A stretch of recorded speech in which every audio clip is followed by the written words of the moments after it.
வணக்கம்ப்பா. இன்றைக்கி ராகி தோசை செய்யலாம்.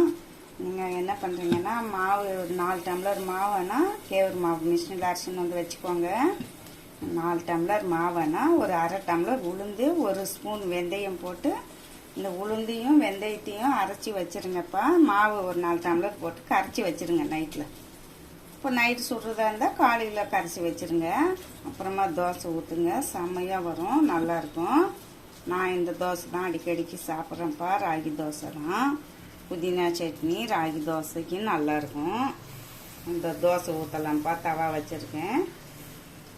4 டம்ளர் மாவுன்னா அரை டம்ளர் உளுந்து போட்டுக்கோங்க. 1 ஸ்பூன் வெந்தயம் போட்டுக்கோங்க. வெந்தயத்தையும் உளுந்தையும் அரைச்சி எடுத்து வச்சுருங்கப்பா.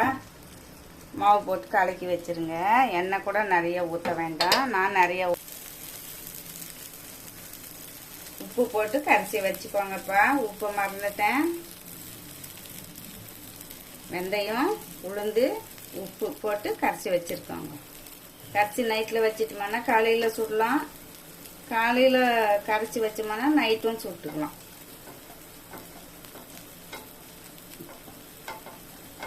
நீங்கள் கேவரை கூட மிக்சியில் அரைச்சிக்கலாம்ப்பா. அதே அளவுகள் தான். கேவரை நல்லா ஒரு 4 மணி நேரம் ஊற வச்சு அரைச்சிக்கோங்க. நான் மிஷினில் தான் போட்டு வந்த மாவு.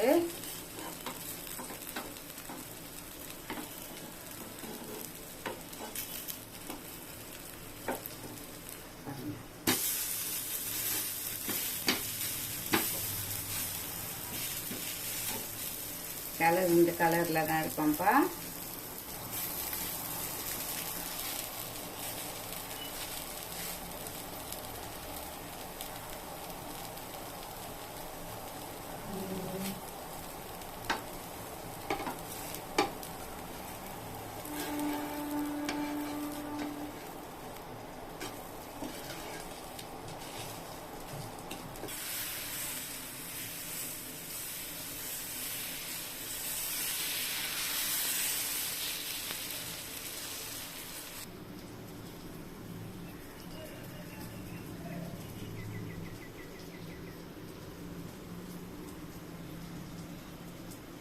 ராகி தோசை புதினா சட்னிப்பா.